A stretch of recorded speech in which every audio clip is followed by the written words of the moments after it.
Okay, well, the Great Barrier Reef is a substantial park. It's the largest marine park on the planet at the moment. It's 2,300 kilometres long.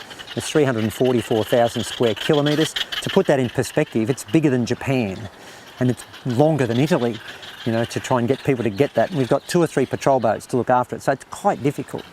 Hence the reasons for citizen science, and hence the reasons for all of us to work together to protect it. But the Marine Park Authority, the Great Barrier Reef Marine Park Authority, have put together a system of zones and zoning to protect it in different ways, to permit certain things, such as fishing and snorkelling and diving and tourism.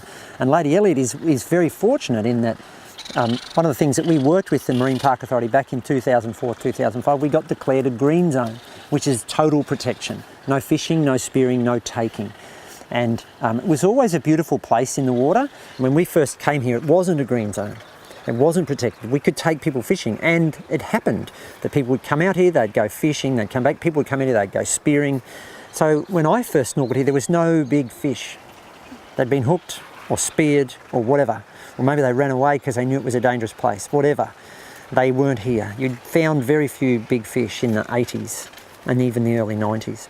In 2004, it got declared a green zone. Well, we're now 12 years into it. It's unbelievable out there. The big fish are everywhere. And it just proves without a doubt that declaring it a green zone and protecting it makes a lot of sense. But it's interesting because although it's a green zone and it's protected, people don't think they'll snub their nose at that. We have lots of visitors here, usually just after dark, to come in and want to get them because they know there's big fish here. So the tourist operation that's here, which is our people, do their best to police that. Because the authority, we just heard how long this place is, how big it is, and they're based in Townsville. We're a long way from Townsville. They can't zip out here at a minute's notice and do something. So our team take it really seriously, and they try hard to protect it and care for it.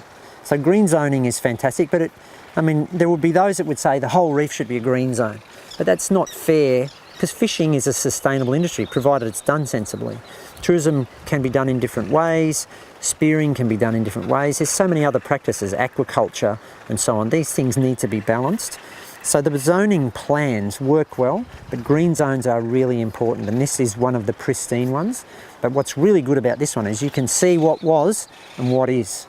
You can clearly see. When a green zone fills, which this one has, then the animals move out. So then they feed the other areas away because there's only so much room for big fish, and they're territorial. So, oh, well, I'm heading off. So they move out to Musgrave or wherever they go.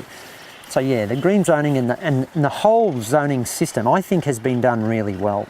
I think, you know, it was started under Virginia Chadwick, who was a lovely lady back in the early 2000s. She was the chairperson of the Great Barrier Reef Marine Park Authority. She went out to public comment. She looked a lot. She wrestled with all these competing interests. I think she did an exceptional job, and has put together, the Great Barrier Reef Marine Park Authority should be congratulated for the way they do their best with the resources they got to manage this big park.